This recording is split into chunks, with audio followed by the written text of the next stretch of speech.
Assalamualaikum warahmatullahi wabarakatuh. Selamat pagi anak-anakku yang ada di rumah, baik kelas 10, kelas 11, kelas 12 yang saya sayangi. Semoga kalian semua tetap dalam lindungan Allah Subhanahu wa taala.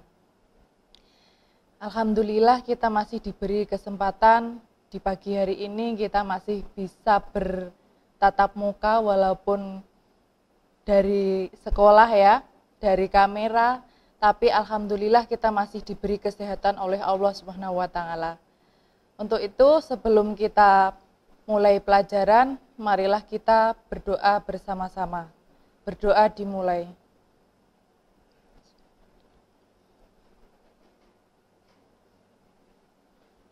Berdoa selesai.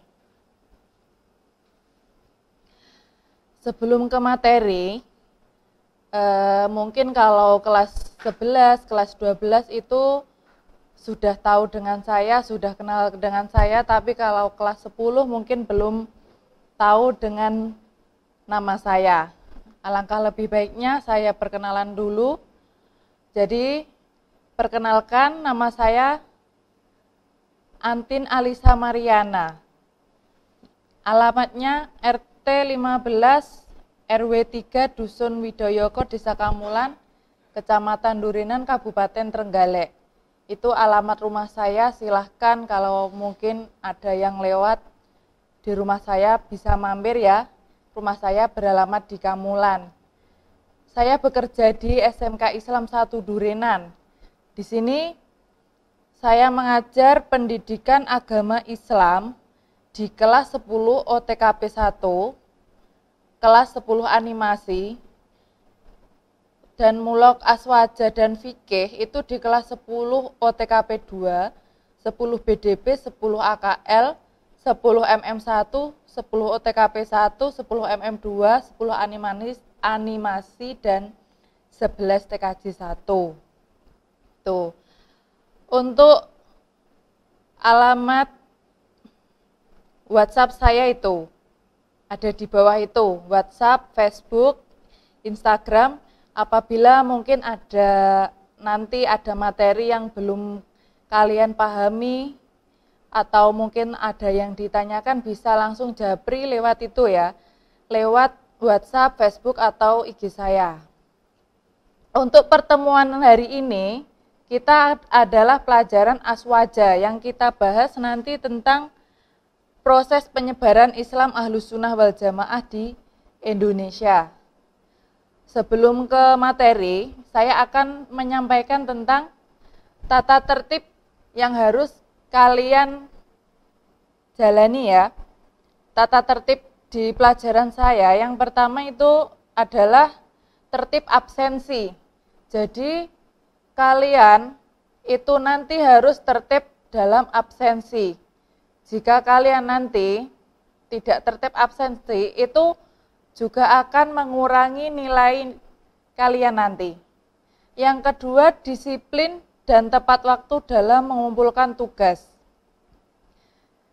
Nah, di situ ketika Bu Anti nanti memberikan tugas, kalian harus disiplin dan tepat waktu dalam mengumpulkannya. Jadi ketika mungkin hari ini Ibu Antin memberikan tugas, nanti dibatasi sampai jam 12, yaitu kamu harus mengumpulkan di batas waktu itu. Yang ketiga, siswa yang tidak mengumpulkan tugas, saya anggap tidak hadir. Jadi jika kalian tidak mengumpulkan tugas, berarti saya anggap kalian itu tidak mengikuti pelajaran atau tidak hadir. Yang keempat, guru akan mengecek tugas kalian 1 minggu sekali ketika berkunjung di sekolah.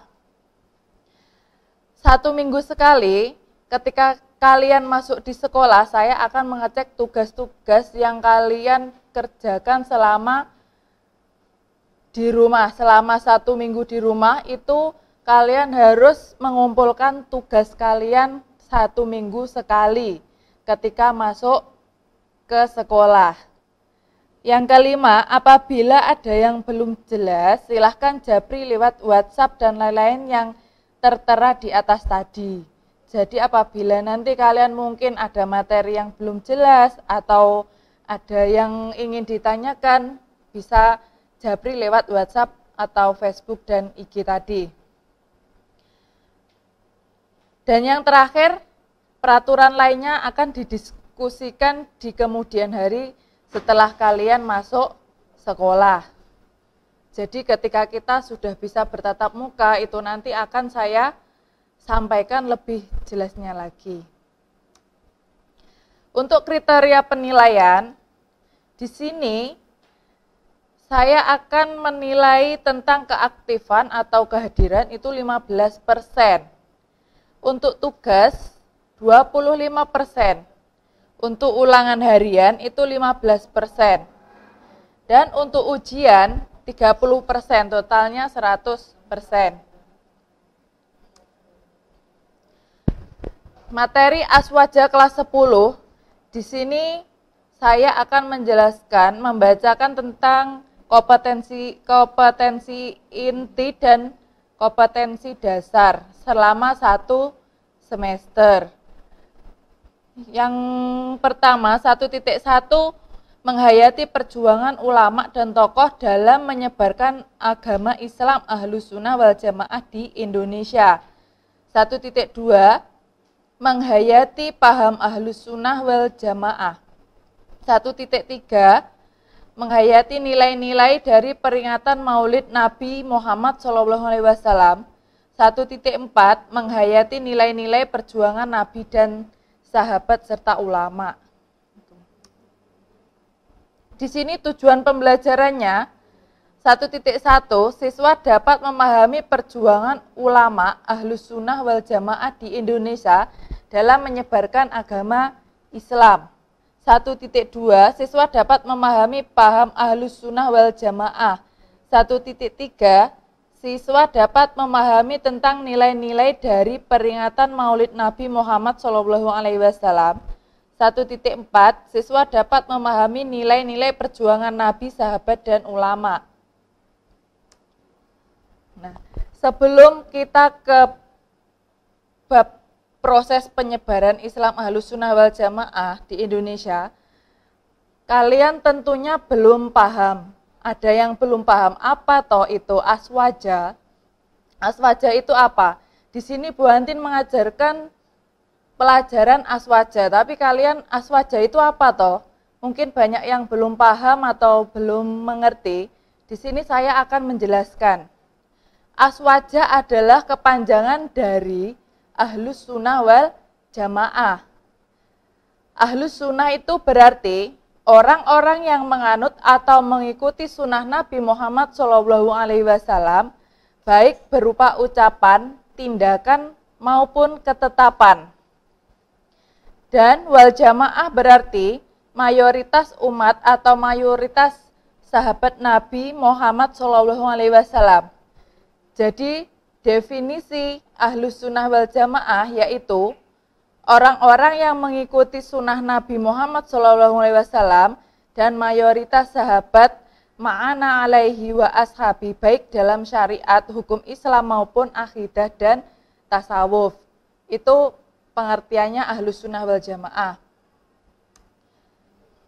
Di sini juga ada pengertian Ahlus Sunnah wal Jamaah menurut Kiai Haji Hasyim Asy'ari. Ahlus Sunnah wal Jamaah adalah golongan yang berpegang teguh kepada sunnah Nabi, para sahabat, dan mengikuti warisan para wali dan ulama. Secara spesifik, Ahlus Sunnah wal Jamaah yang berkembang di Jawa adalah mereka yang dalam fikih mengikuti Imam Syafi'i, dalam akidah mengikuti Imam Abu Al-Hasan Al-Asy'ari, dan dalam tasawuf mengikuti Imam Al-Ghazali dan Imam Abu Al-Hasan Al-Syadzili.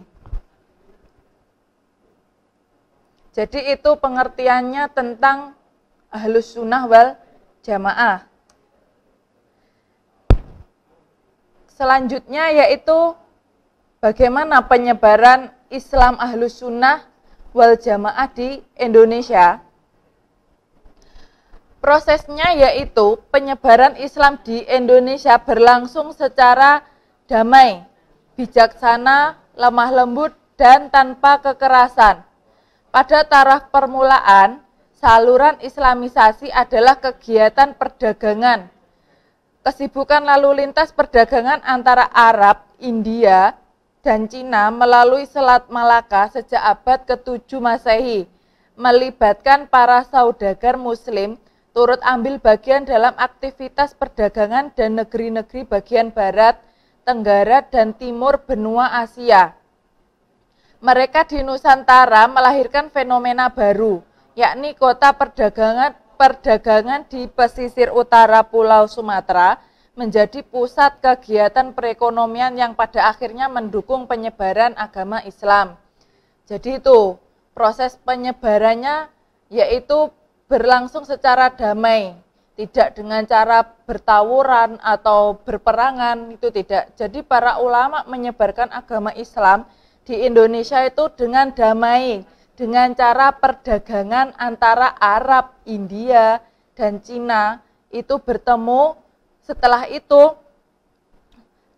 mereka kedatangan dari Nusantara Indonesia yang melahirkan fenomena baru, yaitu di pesisir utara Pulau Sumatera menjadi pusat perekonomian yang pada akhirnya terjadilah penyebaran agama Islam.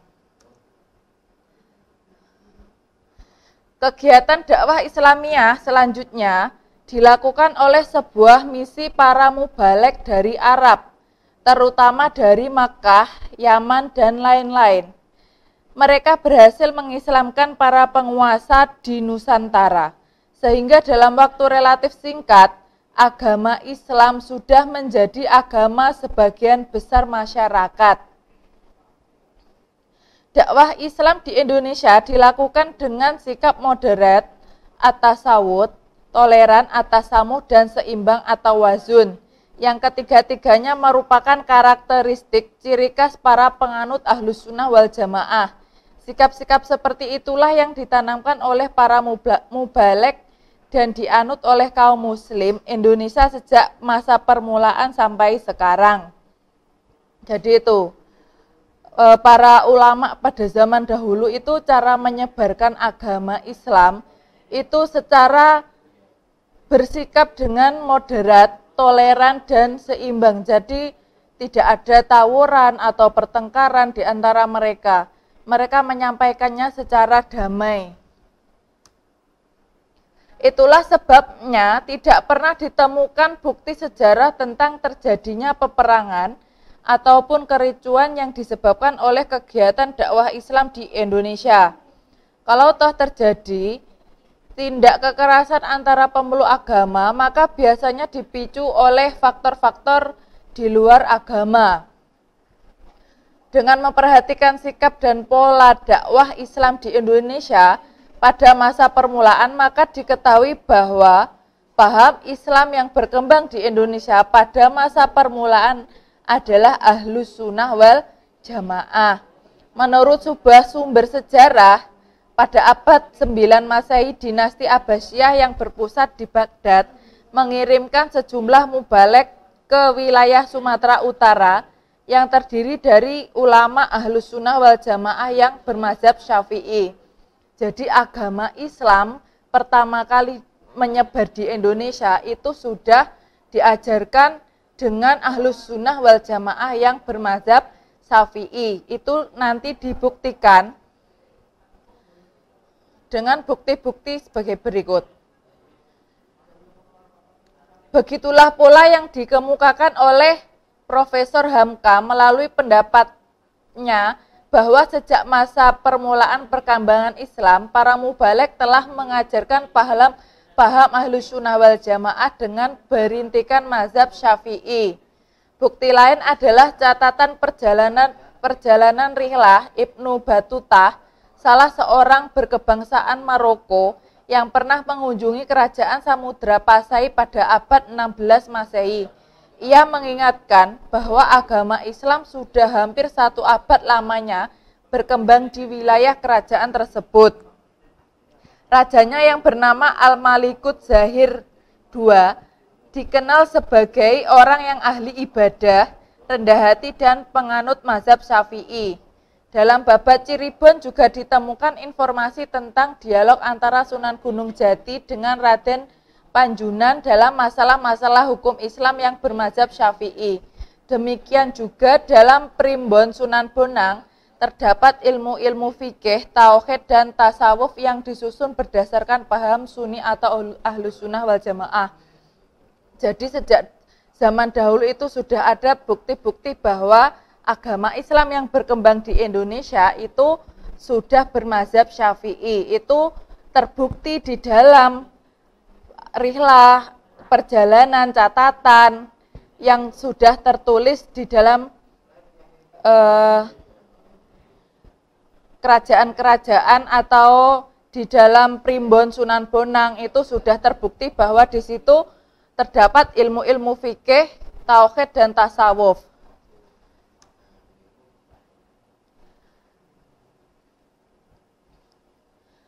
Akselerasi penyebaran agama Islam di Indonesia. Yang pertama, ajaran tauhid yang menjadi doktrin keimanan dalam Islam menempatkan manusia dalam kedudukan yang sama dan bebas dari penghambaan terhadap sesama makhluk huriyah. Prinsip ini dapat diterima dengan senang hati oleh masyarakat. Karena apa? Karena ajaran ini membawa perubahan yang sangat besar bagi masyarakat dari kelas-kelas sosial berdasarkan keturunannya.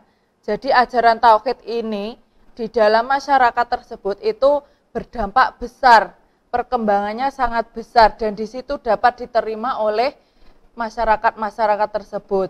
Yang kedua, perilaku dan sikap para mubalik yang arif dan bijaksana menarik empati masyarakat untuk memeluk agama Islam.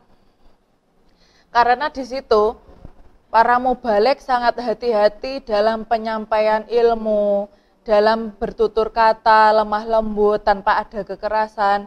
Dari situ masyarakat tertarik dengan apa yang diungkapkan, apa yang diceritakan oleh para mubalik, apa yang disampaikan, ilmu-ilmu yang disampaikan, itu masyarakat dapat menerima dengan baik. Karena para mubalik itu menyampaikannya dengan cara yang lemah lembut, tanpa ada kekerasan. Yang ketiga, para mubalik berpegang teguh pada prinsip bahwa Islam adalah agama yang fitri, yang bersifat menyempurnakan. Oleh karena itu, para mubalik masih menghormati para leluhur, adat istiadat di lingkungan sekitar. Dari situ, mubalik menyebarkan agama Islam dengan cara seperti itu. Jadi, masyarakat bisa menerima apa yang disampaikan oleh para mubalik. Jadi tidak merubah adat istiadat, tapi beliau menyempurnakannya. Di sini ada nilai-nilai yang lama itu tidak bertentangan dengan akidah Islam, dibiarkan terus berkembang dan diwarnai dengan jiwa Islam sehingga menjadi budaya yang Islami. Jadi nilai lama yang tidak bertentang dengan akidah Islam itu dibiarkan, tapi oleh mubalik, oleh para ulama itu disempurnakan dengan Islam, dengan budaya yang Islami. Nilai lama yang tidak sesuai dengan syariat Islam itu diluruskan secara bertahap. Jadi nilai-nilai yang tidak lurus dengan agama Islam itu pelan-pelan oleh ulama diluruskan dengan cara yang bertahap. Jadi dimasuki ilmu sedikit demi sedikit, dan akhirnya di situ masyarakat juga dapat menerima agama Islam dengan baik. Nilai lama yang secara diametral bertentangan dengan akidah Islam disikapi dengan cara menolak dan menghapuskannya disertai dengan alasan yang kuat. Jadi yang sama sekali bertentangan dengan akidah Islam itu oleh para ulama itu dihilangkan dengan cara menolak dan menghapuskannya disertai dengan alasan yang kuat. Strategi dakwah Islam Ahlus Sunnah wal Jamaah di Indonesia. Yang pertama, perdagangan menggunakan produk-produk seni lokal dan budaya, misalnya pagelaran wayang yang dibawakan oleh Sunan Kalijaga. Sunan Kalijaga di situ membawakan cerita wayang yang judulnya adalah Jimat Kalimasodo, bahwa Jimat Kalimasodo itu orang akan selamat di dunia dan di akhirat itu dengan jimat kalimasodo. Yang dimaksud jimat kalimasodo itu adalah 2 kalimat syahadat yang berbunyi asyhadu alla ilaha illallah wa asyhadu anna muhammadar rasulullah. Yang artinya tiada Tuhan selain Allah, Nabi Muhammad adalah utusan Allah. Jadi dari situ Sunan Kalijaga memasuki ajaran-ajaran Islami melalui perwayangan. Nah, di situ juga ada ceritanya Pandawa 5. Jadi itu, Pandawa 5 itu menceritakan tentang 5 seseorang yang di situ adalah orang yang sabar, teguh, pantang menyerah, dan tahan uji setiap ada permasalahan. Maksudnya Pandawa 5 itu adalah rukun 5 yang terdiri dari syahadat, sholat, puasa, zakat, dan naik haji. Itu. Jadi dari situ Sunan Kalijaga memasuki agama-agama melalui perwayangan. Terus produk seni dan budaya lainnya itu digunakan dengan sarana dakwah seperti gending. Yang di situ Sunan Giri telah menjadikan syair-syair lagu pada zaman dahulu itu menjadi lagu yang islami. Contohnya seperti lir-ilir, mungkin sampai sekarang lagu lir-ilir itu masih sering kita dengarkan. Itu adalah salah satu peninggalannya para wali pada zaman dahulu.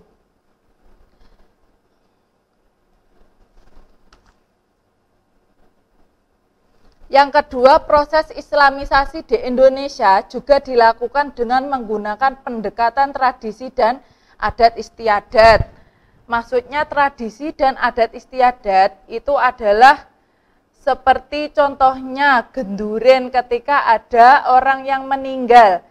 Ketika ada orang yang meninggal, di situ akan dibacakan dengan tahlil.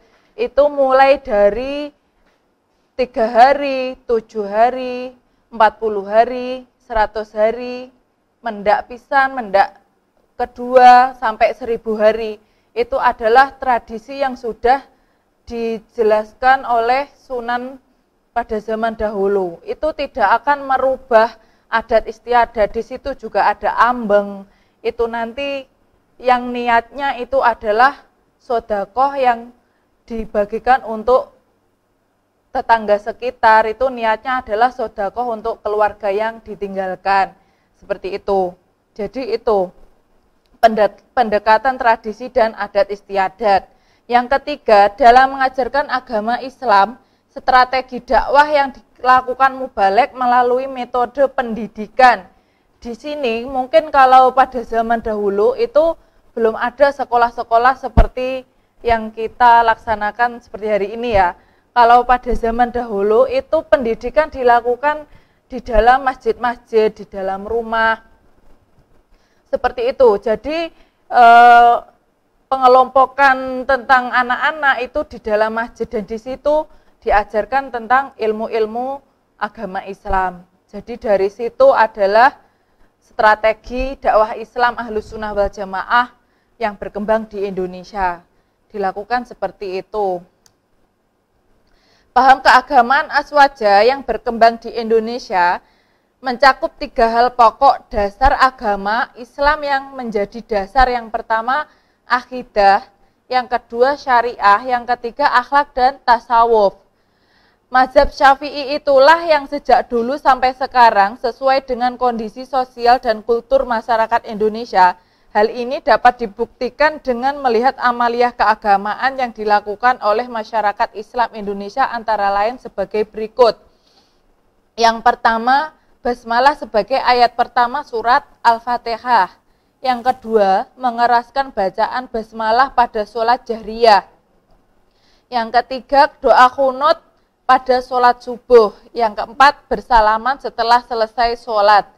Yang kelima, Bilal Jumat menyerahkan tongkat pada khotib. Yang keenam, sholat Idul Fitri dan Idul Adha di masjid. Nah, mungkin itu tadi proses penyebaran agama Islam Ahlus Sunnah wal Jamaah di Indonesia. Karena kalau itu namanya sejarah. Jadi sejarah itu kalau tidak dijelaskan secara awal sampai akhir, itu kalian tidak akan mengerti. Pelajaran aswaja itu adalah pelajaran tentang sejarah. Jadi seperti sejarah perkembangan Islam itu yang dijelaskan yaitu mulai dari awalnya masuk agama Islam ke Indonesia, itu sampai dengan penyebarannya itu bagaimana prosesnya. Itu nanti yaitu dijelaskan di sini. Untuk selanjutnya yaitu kontekstualisasi paham Ahlus Sunnah wal Jamaah pada isu-isu mutakhir. Yang pertama yaitu inklusivisme. Kata inklusivisme adalah antonim dari kata eksklusivisme yang berarti suatu paham yang menganggap bahwa hanyalah pemahaman kelompoknya saja yang benar, sedangkan pemahaman kelompok lain dianggap salah. Adapun yang dimaksud dengan inklusivisme adalah suatu paham yang menganggap bahwa kebenaran tidak hanya terdapat pada kelompoknya sendiri, melainkan juga ada pada kelompok yang lain, termasuk dalam komunitas umat beragama. Jadi intinya itu, bahwa inklusivisme itu merupakan fitrah yang diciptakan oleh Allah pada setiap manusia, agar bersikap lapang dada dalam menghadapi setiap perbedaan dan keyakinan. Apalagi kita itu di Indonesia. Di Indonesia itu agamanya tidak hanya satu. Jadi banyak, ada Islam, ada Kristen, ada Buddha. Islam sendiri itu banyak sekali ya, ajaran-ajaran yang diajarkan. Nah, jadi di antara perbedaan itu kita harus bisa saling menghormati tanpa kita melakukan hal-hal yang tidak baik ya dengan kelompok-kelompok yang lain. Jadi itu cara kita menyikapi bahwa perbedaan itu sudah ada sejak pada zaman dahulu. Jadi ketika ada perbedaan, kita itu bisa saling menghormati.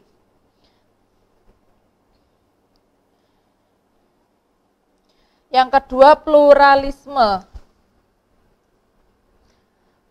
Pluralisme artinya bukan satu tetapi banyak. Dan banyak itu artinya bermacam-macam karena tidak ada yang sama. Di sini dalam Quran surat Al-Hujurat ayat 13 Allah berfirman, Ya ayuhan nasu innakum khalaqnakum min dzakarin wa untha wa ja'alnakum syu'uban wa qabaila lita'arafu. Inna akramukum indallahi atqalakum. Hai manusia, sesungguhnya kami menciptakan kamu dari seorang laki-laki dan seorang perempuan dan menjadikan kamu berbangsa-bangsa dan bersuku-suku supaya kamu saling kenal mengenal. Sesungguhnya orang yang paling mulia di antara kamu di sisi Allah ialah orang yang paling takwa di antara kamu.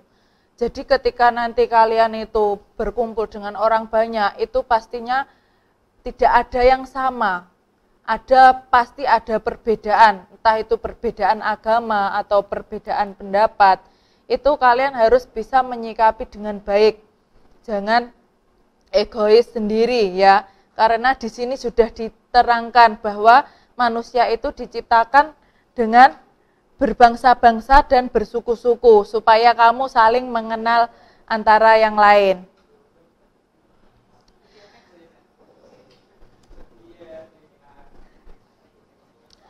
Yang ketiga, yaitu multikulturalisme.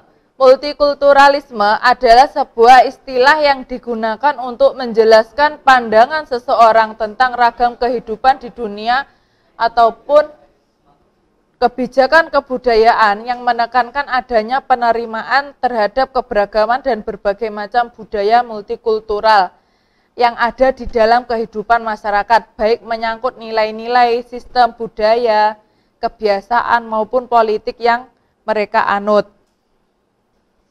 Jadi kesimpulan ya, rangkuman dari apa yang saya jelaskan dari awal sampai akhir tadi. Yang pertama, proses penyebaran Islam di Indonesia berlangsung dengan cara damai, bijaksana, lemah lembut, dan tanpa kekerasan. Adapun paham keagamaan Islam yang berkembang di Indonesia pada masa permulaan adalah Ahlus Sunnah wal Jamaah, itu yang sudah bermazhab Syafi'i. Yang kedua, aktivitas dakwah dilakukan dengan berbagai strategi, antara lain dengan memanfaatkan produk-produk seni, budaya, lokal, dan adat istiadat yang sudah mentradisi di masyarakat. Yang ketiga, di samping dakwah Islamiyah juga dilakukan melalui ajaran tasawuf dan kegiatan pendidikan dengan mendirikan pondok-pondok pesantren. Yang keempat, paham keagamaan Aswaja yang berkembang di Indonesia sejak dulu hingga sekarang mencakup 3 hal pokok yang menjadi dasar agama Islam, yaitu akidah, syariah, dan akhlak atau tasawuf. Selain itu, karakter paham Aswaja di Indonesia juga tercermin dalam pemahaman terhadap aspek kemasyarakatan dan kebudayaan.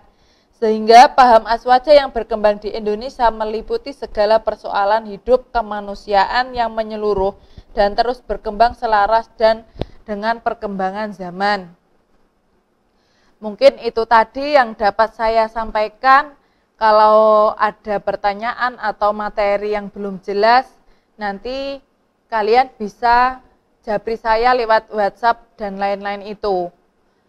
Mungkin itu tadi yang saya sampaikan tentang perkembangan penyebaran agama Islam Ahlus Sunnah wal Jamaah di Indonesia. Nanti apabila kalian ada yang belum paham atau ada materi yang belum dimengerti, bisa langsung japri lewat WhatsApp saya. Untuk tugas nanti bisa dikirimkan secara online dan saya kirimkan dari rumah ya. Untuk itu kalian harus semangat belajar, walaupun kalian dari rumah, kalian itu harus semangat belajar. Di sini guru-guru juga semangat dalam menyampaikan materinya, yaitu dengan cara syuting. Akhirnya kita menyampaikan materi di live-kan itu, silahkan kalian tonton dari rumah. Itu materi-materi yang disampaikan oleh Bapak Ibu Guru yang insya Allah banyak manfaatnya untuk kalian semua. Dari sini saya akhiri, kita tutup. Selamat belajar, selamat beraktivitas di rumah. Saya akhiri, wassalamualaikum warahmatullahi wabarakatuh.